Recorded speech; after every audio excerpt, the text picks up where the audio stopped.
Hello ladies and gentlemen, welcome to a new review. Behind us is the new Hyundai Bayon. We're going to check it for the first time on the channel, exterior interior details, and we're on a Valencia Auto Show, so if you want to see more, subscribe to the channel, click the little bell to get notified when I upload new videos. And without further ado, let's just jump into the review. Hello everyone, welcome to the first look of the Hyundai Bayon on the channel. So this is a dragon red color, really interesting dark red color. And let's check the details. This is the first look on the channel. So we have interesting daytime running lights on the top. If we come a little bit closer, you can see that in detail. So we have also the main LED headlights. These are just projectors. Quite interesting. And we have a piano black grille, little air intake on the top, bigger on the bottom. We have the radar, and then we have this some sort of silver matte diffuser. Looks like an off-road variant. We have a black protective plastics on the bottom.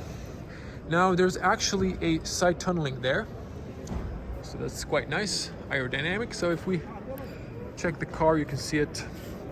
It's sort of like a crossover, or wants to be a crossover. Then if I back up here, you can see the whole car has nice protection if you're going off-roading. So that plastic. We have here a gorgeous minimal design diamond cut alloys with some gray finish and silver combo. So 205 55 R17. These are the Continental Echo Contact 6 tires that came with the car. 48V, I guess 48 volt. This means it's sort of like a mild hybrid. Have the light and rain sensor, lane assist camera on the top, some sort of a gray finish, and then some sort of gray or kind of black finish, but nice slim roof racks for better aerodynamics. Have the little shark fin antenna over there. A little hair here from a brush. So someone was cleaning this with a brush. You can see there's a lot of clear coat scratches. No piano black, so this is nice matte black. Big mirrors with a blind spot physically inside the mirror and a little warning light there. Handles for the driver, has a little button to open and close for the keyless entry. Again, good protection on the bottom. Fuel cap. Also you have tinted windows on the rear. Another look of the shark fin antenna. Kind of minimalist integrated spoiler. And now what's interesting is the rear of this car. Interesting taillights. It looks, I don't know why it looks like some sort of mini station wagon for me. It just reminds me. I don't know. What do you think? Tell me in the comments below. So this is really an interesting design car. Don't know what Hyundai was trying to send, what kind of message they were trying to send with this one. But you can tell me in your comments below what you think. Again, hybrid. We have the connected, I guess, all the stoplights on the top, so I'm not really sure if this turns on. And small detail, there's actually a backing camera here. You might not see it. We're gonna open up. And again, nice diffuser protection. If you're going off-roading, there won't be any chipstones damaging the clear paint. All of the gray finish here is painted. It's exhaust pipe on the right. Warm lights for the license plates. Let's open it up here. Let's just show you here. So there's the camera, 180 degrees fisheye lens. I'm gonna back up here so you can see the whole car in the frame. Opens fairly tall. Something like maybe 170 is the opening button. You can close it on the top manually. So I noticed that someone removed the shelf, and you can practically store it behind the seats. So there is quite a loading height there, but just a moment. So this isn't in a default position, so now it's in default position. So here we have a 4 fingers of height. There we go. Let me just put this on. Okay, so I managed to put it back on, and there's like a place where it sits. So now you can see actually how this looks by the default. You can put an umbrella over there, so it's quite practical. It has this rubber so it doesn't bump in, doesn't make any sounds. You can see here on the side we have a room for fire extinguisher, extra room on the side, grocery hooks, warm light on the right side only.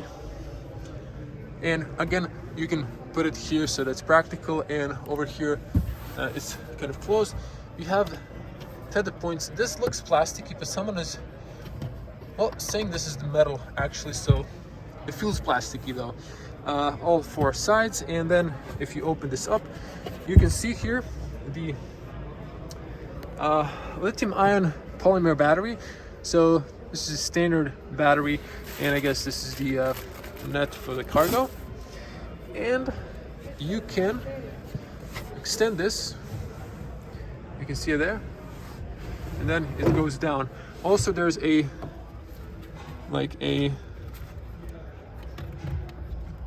there's a patching kit there.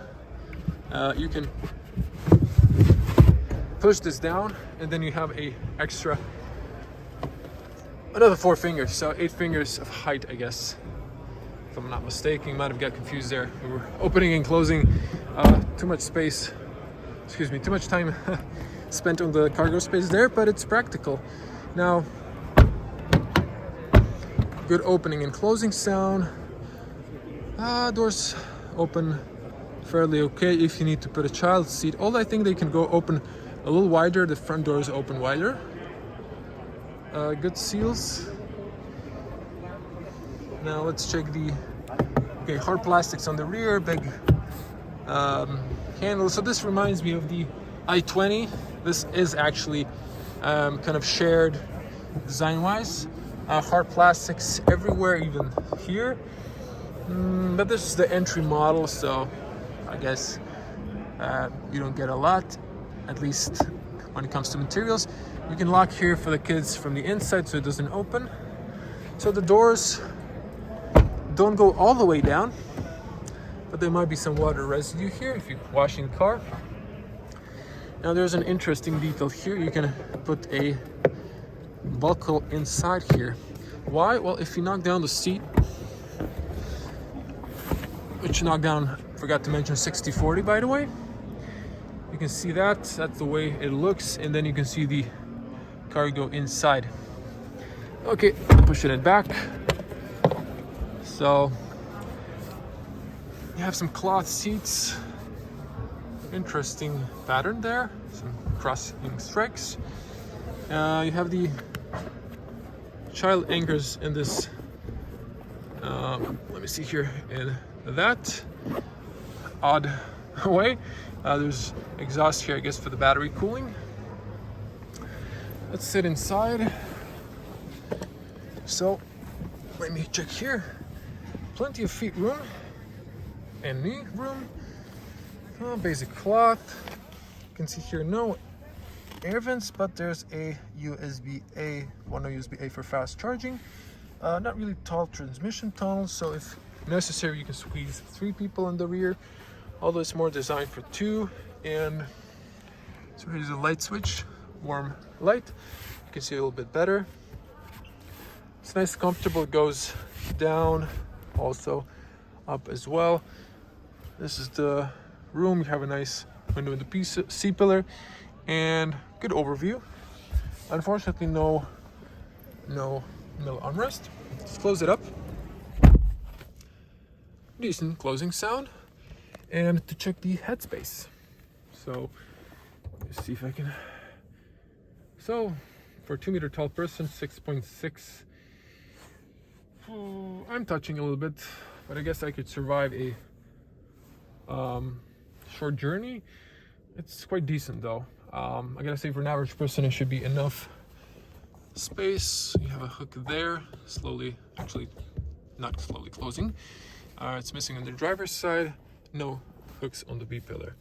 Kind of basic, but decent enough for an entry model.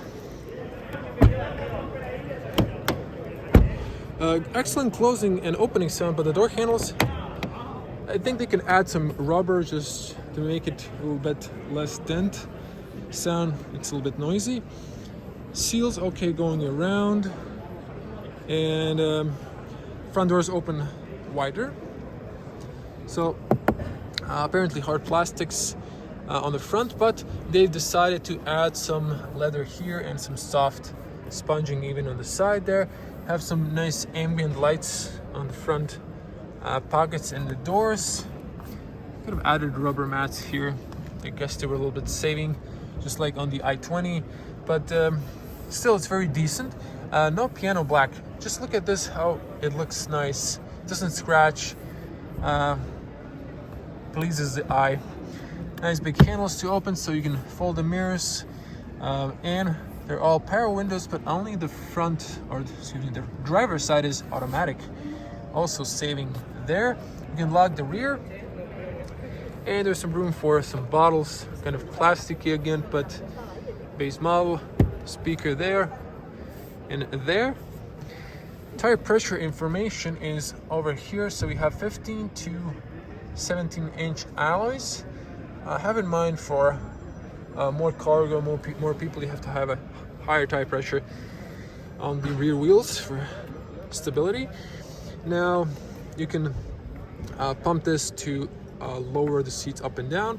This is for the tilt, and push this up to slide back and forward. Have sport aluminum paddles, which is kind of unusual. It's not a sport package, but it's a nice detail. Wouldn't hurt to have in other cars. And nice big bolsters. Look at this, they're kind of stiff. This is kind of going up, nice and wide. Basic looking, but very decent, I gotta add. Light height, manual control, start stop off, on or off, traction control and tire pressure. You can adjust the steering column manually. And let's just get inside. So I think I'll have to adjust the seats. Good closing sound. Okay, I'm just gonna go a little bit down there. Looks like we didn't close properly the rear. Okay, switching to wide lens, and this is the point of view. I think I can, just a moment. Okay, there we go. Oh, sorry. The seat just moved backwards. And interesting, so exactly the same layout as on the i20. That's the end line there. You can check it on the channel. And okay, so round steering wheel, 4-spoke, and again, no piano black. Have here volume phone calls, and for the digital cockpit, you have cruise controls. So these are for the menus inside the digital cockpit. Very nice design on the 4-spoke steering wheel. Again, physical buttons, which we prefer. So here we have the light switches, and here's the digital cockpit. So unfortunately it's not on, but it looks very decent in high resolution graphics. It doesn't flicker on the camera, which means it has a nice refresh rate, high refresh rate. So here you can have the air vents and adjust. So this is hard plastics on the top, and so the dash kind of follows with the air vents. These are fake air vents, one on the side there. Passenger airbag information. You have the hazards here, and you have the lock. So this is kind of integrated in the dash. At least the screen is on the top for your eyes to be closer to the road, which is more safer. And you have this nice knobs. You have physical buttons and a fairly nice big touchscreen. Over here you have the temperature. Very simple layout, controls, and on the bottom you have a USB-A for fast charging and for media, and you have a 12-volt outlet. You also have a nice rubber mat for wireless charging there. You can see that a little bit better. And you have the driving modes and the parking sensors. Over here we have a 6-speed manual. So kind of long gears, not my personal favorite. I personally prefer short gears, but it's okay once you get used to it. And you push it up and first gear to reverse. And again, dark gray, excellent no piano black. This feels very plasticky, but still functionally have two cup holders, not adjustable, but you do have a well integrated plastic, but it's at least has some grip there. Handbrake, again, very plasticky. They could have added some leather there. Yeah, but this is also rubbery. Let me switch the light on. So decent. Have some carpet on the bottom. Yeah, the seats look comfortable, and you can do lights on the top, have warm lights, and you have this for the emergency calls there. And you have a mirror with a bezel. It's very large, and you have this multiple cameras there, or sensors and so on. Maybe switch this one off. Okay, so for the headrest, for the head space, 2 meter tall, 6.6, plenty of headroom.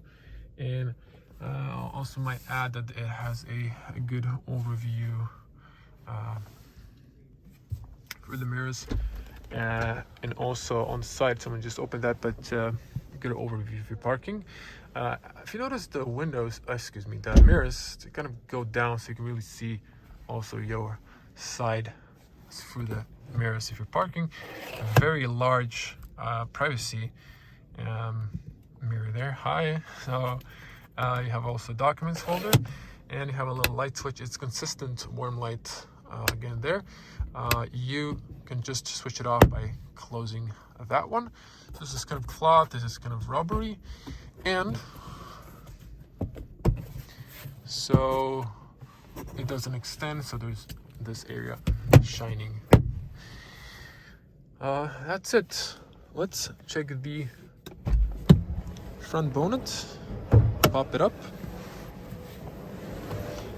So I've asked for the key. They say, we're gonna bring one, and then they've got some customers, they forgot, so time limited here, so there's plenty of cars to review. But if you see the i20, you're gonna see the infotainment. So this is the Turbo Smart Stream, and you have to use the little leg that's on the top of the bonnet. The blue thing is your washer fluid. The rest leave it to the mechanics and let it drop. So let's check the spec finally. So Bayon, 1.0 T-GDi, 100 horsepower, 3-cylinder engine, and let me see here. So the top speed is 183 kilometers per hour. 0 to 100 is 10.7 seconds. So not really fast, but this is your city car for commuting. Dragon red color. So this is the, I guess, the equipment. Techno. This is in Spanish again. And here's the gallery. So you're gonna have the 100 horsepower, the 120 horsepower version, and the so you can have also, these are the, I guess, turbo, and then you can have the, forget the word, the atmospheric, without turbo, and